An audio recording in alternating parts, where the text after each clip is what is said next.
habis iqamat, imam jangan mula takbir. Bila-bila kata Allahu Akbar, la ilaha illallah, kita doa kan, Allahumma rabb hadhihi da'wati tam, doa habis. Bila dah habis doa, imam akan kata, imam jangan mula solat lagi. Jangan terus pusing Allahu Akbar. Kalau imam buat macam tu, hukum dia makruh. Ada 5 tempat dalam sembahyang berjamaah ni di mana imam sunat menunggu para makmum dia. Sunat ada 5 tempat. Di antaranya yang pertama ni lah, lepas dia bila iqamat, jangan terus jangan takbir. Tunggu dulu.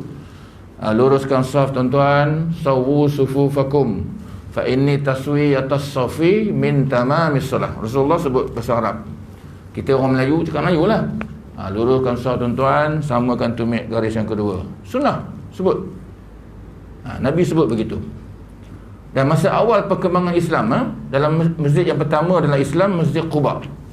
Masjid Quba, saf dia tak banyak, ada beberapa je. Jadi Nabi jadi imam. Bila Bilal bin Rabah habis saja iqamat, Nabi akan kata lurus, dulu boleh rapat, lurus rapatkan saf, penuhkan saf di depan. Rasulullah akan berjalan setiap saf. Saf pertama Rasulullah berjalan, semak, depan sikit ni belakang sikit, samakan garis. Saf kedua Nabi berjalan sampai habis saf tu, baru Nabi pusing balik, Nabi menghadap kiblat, barulah Allahu Akbar, Nabi takbir. Itu sunnah dia. Kita tak pernah buat. Jadi surau ni saya tengok tak besar sangat, boleh buat kalau nak cuba. Sekali-sekala lah. Terkejut bagi makmum, terkejut. Apa hal imam ni? Berjalan, saf pertama jalan. Ni tak betul ni. Terus tok imam jalan. Itu sunnah Nabi. Nabi buat. Kita tak buat. Zaman sahabat pun, zaman Khalifah Islam pertama, Sayyidina Abu Bakar buat. Sayyidina Khalifah Islam yang kedua, Umar Al-Khattab pun buat. Bila tiba Khalifah Islam yang ketiga, Sayyidina Osman ibni Affan, waktu itu Islam dah berkembang dan masjid dah besar. Masjid Quba tu dah ditambah, dibesarkan, ditambahkan bangunan. Maka Sayyidina Osman tak buatlah macam Nabi buat, berjalan setiap saf. Cuma Sayyidina Osman lantik petugas. Setiap saf ni dia ada petugas dia pegang kayu rotan. Petugas tu pula dibayar, allowance, dibayar oleh kerajaan Islam ketika itu. Khalifah dia Sayyidina Osman ibni Affan, nanti tu kan. Bila Sayyidina Osman jadi imam, saf pertama macam mana, lurus, kedua lurus kan, sebab yang petugas tu yang semak. Ketiga lurus, dah habis lurus, barulah Sayyidina Osman pusing menghadap kiblat, Allahu Akbar, mula sembahyang. Pentingnya saf ni. Saf inilah yang menyempurnakan solat berjamaah. Kalau saf yang pegang bengkok, Nabi sebut yang bermaksud, Nabi kata, Nabi bagi satu petua. Kalau kita pergi satu tempat, tengok saf dia pegang bengkok, imam dah sebut dah, luruskan saf tuan-tuan, samakan tumit, bengkok juga. Nabi bagi clue, makna di situ, tempat di situ, makmum di situ tidak mau mendengar arahan, tidak mau bermuafakat, tak mau. Masing-masing penting diri sendiri. Kalau dah sebut bengkok juga, Tapi kalau kita pergi satu tempat, bila imam kata luruskan saf, lurus je semua, cantik lurus je. Nabi bagi satu clue, satu panduan. Maka masyarakat di situ kebanyakannya mau mendengar arahan, mau berpadu mendengar, ikut kata dan sebagainya. Mau mendengar kata lah. Itu Nabi bagi petunjuk. Jadi kita boleh ambil panduan tu kalau kita pergi mana-mana masjid singgah kan. Tengok saf dia macam mana. Aku nak tengok masyarakat situ bagus ke tak bagus, tengok saf dia. Itu panduan dia. Sebab bila saf yang lurus, baru sembahyang tu sempurna. Kalau saf yang pegang bengkok, dan imam pula tak sebut, lagilah sembahyang di situ walaupun buat berjemaah tapi tidak sempurna. Banyak orang sembahyang jemaah tuan-tuan, tapi adakah sempurna ataupun tak? Kalau saf yang lurus, cantik lurus, semua ikut apa yang disaran oleh imam, maka alhamdulillah lah. Kerana saf inilah yang menentukan kesempurnaan solat. Sebab itu kalau tak ada saf lah, katalah surau ni kan ada 2 orang. Bila 2 orang tak ada saf, seorang imam, seorang makmum. Makmum tu dia kena rapat, bila berdua dia kena rapat dengan imam di depan tu. Jadi kalau ikut hukum dari segi fardu kifayah, belum terangkat lagi fardu kifayah. Fardu kifayah maksud dia, apa makna fardu kifayah? Bila orang lain buat, yang lain tak payah. Betul. Fardu kifayah solat berjemaah tadi kan. Solat berjemaah tadi hukum ni fardu kifayah, bukan fardu ain. Tapi majlis sekarang ni majlis ilmu, ini keempat-empat mazhab sepakat menuntut ilmu ni fardu ain. Berdasarkan hadis Nabi, talabul ilmi faridatun ala kulli muslimin. Menuntut ilmu ni adalah fardu ain bagi setiap individu muslim, sama ada lelaki ataupun perempuan. Untuk ilmu wajib tapi sembahyang berjemaah bagi mazhab Syafi'i fardu kifayah. Fardu kifayah ni maksudnya wajib sembahyang. Fardu kan, fardu maknanya wajib. Cuma bukan semua. Ada segelintir orang, ada 3 orang lah. Minimum ni 3 orang, iaitu seorang imam dan 2 orang tadi membentuk satu saf. 2 orang nak bentuk satu saf mesti ada 2 orang. Seorang tak boleh Lepas tu kalau seorang, kalau berdua je dia kena rapat lah. Dan tidak terangkat fardu kifayah. Maknanya tak cukup seorang ni, orang yang duduk di sekitar katakan seorang ni berdosa lah. Kena ada minimum 3 orang. Kalau nak bentuk jamaah tu minimum dia 3 orang, seorang imam dan 2 makmum. Bila ada 2 makmum adanya saf. Tu saf tu penting. Kalau 2 orang dia sembahyang tak ada saf, sebab yang makmum tu dia rapat ke depan, tak ada saf. Jadi maknanya tidak terangkat lah. Ikut hukum mazhab Syafi'i, fardu kifayah tu tak terangkat. Maknanya orang yang tak datang seorang lagi tu berdosa jadi maknanya minimum mesti ada 3 orang. Boleh Jadi maknanya sembahyang berjamaah tadi hukumnya adalah fardu kifayah. Maknanya mesti ada 3 orang. Contohnya tuan-tuan, katalah tuan-tuan datang sini, saf pertama dah penuh, katalah dah penuh. Itu tuan seorang datang kan, seorang. Tuan-tuan nak berdiri di mana yang untuk nak buat saf yang kedua ni? Tuan-tuan seorang kan? Adakah nak berdiri di tengah? Kalau berdiri di tengah seorang-seorang, hukum dia adalah makruh. Makruh hukum dia. Sebab seorang-seorang dia tidak membentuk saf. Saf mesti ada minimum 2 orang. Jadi kalau tuan-tuan datang seorang, dah tak ada orang lain dah belakang, tak ada orang tuan-tuan seorang je, tuan-tuan pergi sebelah kanan, tuan-tuan takbir, bagi ruang sikit sebelah kanan tu, ada kawan di depan tu kan, takbir Allahu Akbar, tuan-tuan tarik orang depan, tarik belakang. Kaedah solat jemaah begitu, tarik supaya dia undur jadi 2 orang. Ini bila ada 2 orang baru wujudnya saf yang kedua. Minimum dia 2 orang. Kalau seorang terpacak situ sembahyang, kata tak ada orang, tuan-tuan sembahyang juga belakang tu, hukum dia makruh. Sebab dia seorang tu dia tidak membentuk saf, belum cukup syarat. Boleh tarik. Tapi orang kena tarik tu kena faham lah. Masalahnya bila tak belajar buat sembahyang, dia tariknya balik badan dia. Apa tarik ni? Silap tanya, apa batal lah sembahyang. Tengah sembahyang mana boleh cakap. Itu kena tahu. Bila kita tarik tu, tapi tarik mesti dalam sembahyang. Takbir dulu, Allahu Akbar. Tarik, pelan-pelan tarik. Jadi orang yang tarik tu dia faham lah, oh ini nak buat saf baru lah ni. Dia undur, ikutlah belakang. Itu kena ada ilmu. Jadi duduk belakang dah ada 2 orang, jadi dapat pahala saf yang kedua. Boleh Kemudian katalah dah ada 2 orang, tiba-tiba datang lagi seorang, katalah datang kemudian lewat lagi kan, dia dah lewat. Bila yang datang seorang tu jangan duduk di tengah pula, pergilah sambung di hujung tu. Kita nak sambung jemaah tu, saf tu, tengok di mana jemaah tu dah mula. Oh kat ujung dah mula, pergilah kat ujung. Kalau kita datang 3-4 orang, memang duduk di tengah lah, duduk tengah 3 orang sekali. Dan yang datang kemudian dia selang-seli. Dalam kitab sebut jangan kita penuh sebelah kanan je, sebelah kiri kosong.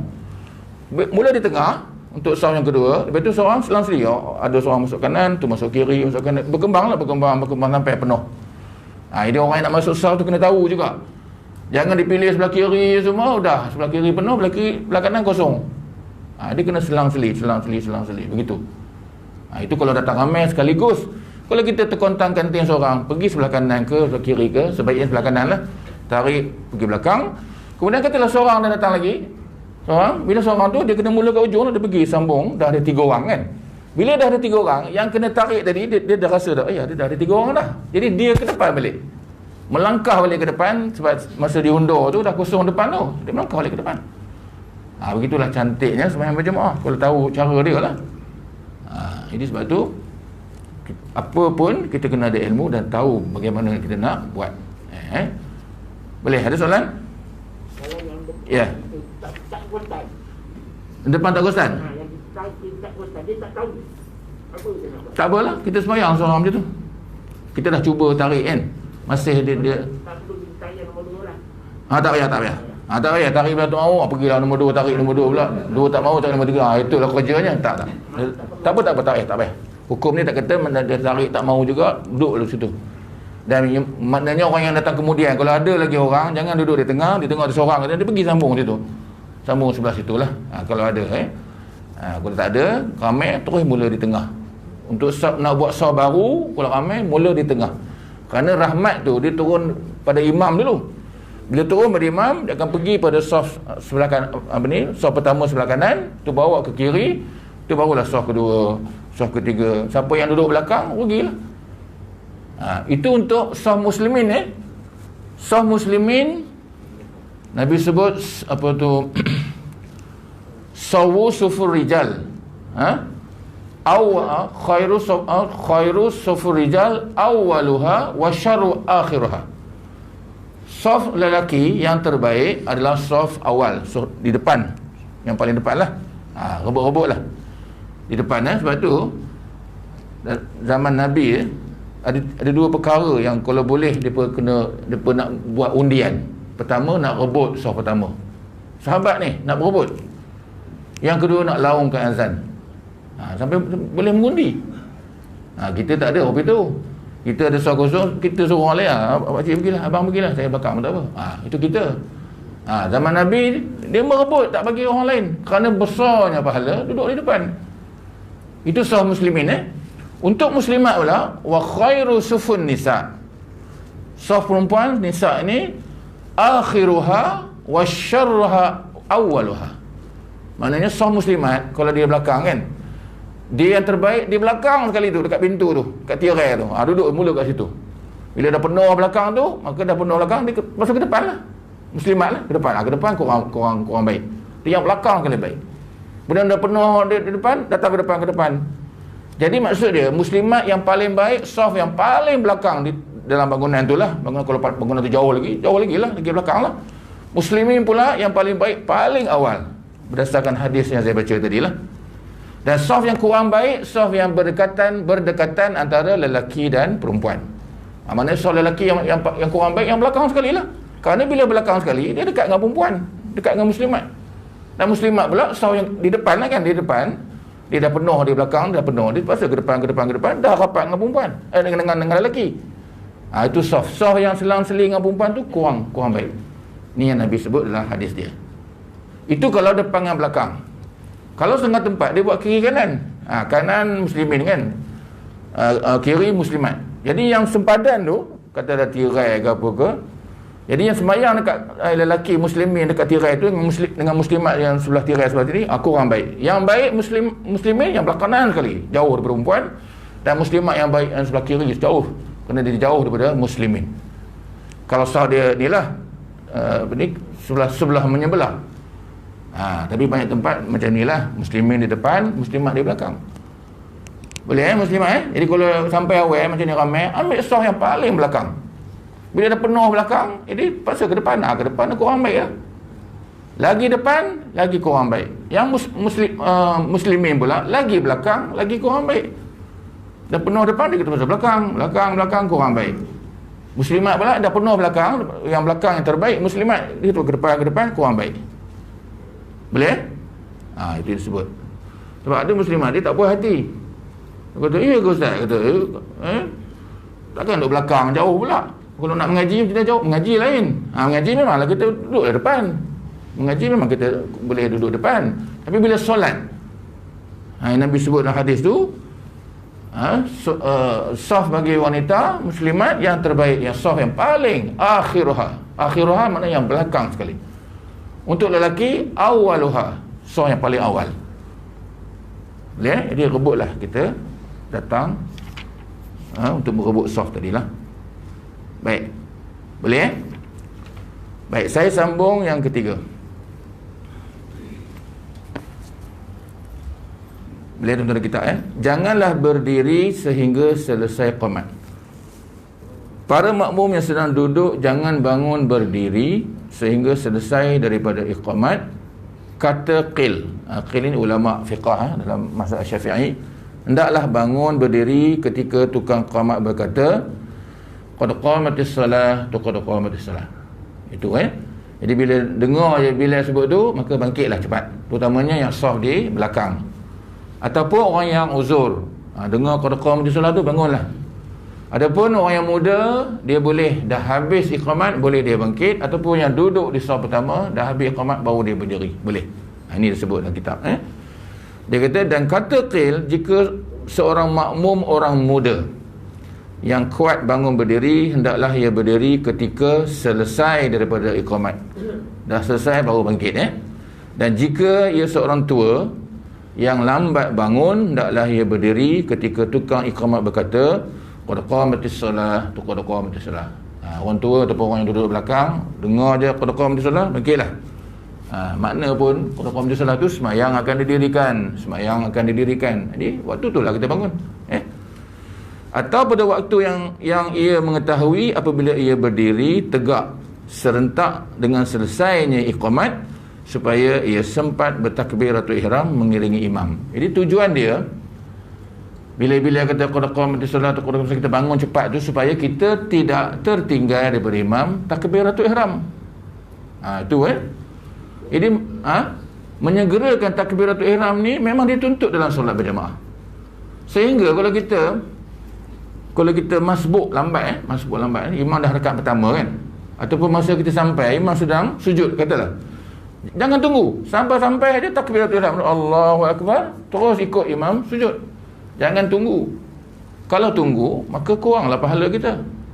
Tunggu, orang yang menunggu, bila dia tunggu, dia tak masuk sembahyang lagi. Jadi yang dituntut segera maknanya sampai terus Allahu akbar, dah masuk sembahyang, ikutlah imam. Setengah orang tunggu kan, bila imam duduk tahiyat awal ataupun tahiyat awal, dia tunggu dululah. Dan imam dah bangkit, Allah bangkit, barulah dia bangkit. Ini orang yang rugi. Dia lambat masuk sembahyang, rugilah. Sebab itu ada satu hadis dia beri ancaman. Hadis berbunyi la yazalu qaumun yata'akhkharu hatta yu'akhiru Allah azza wa jalla. Ini orang yang kadang-kadang ada orang panggil macam ni lah. Dia datang awal. Orang bila azan dia dah ada kan. Tapi masa bila iqamat dia duduk di belakang. Contoh, tak ada apa urusan pun. Duduk sembang ke apa ke, isap rokok ke Jadi Nabi bagi amaran orang yang macam ni, yang lambat masuk takbir sedangkan dia datang awal.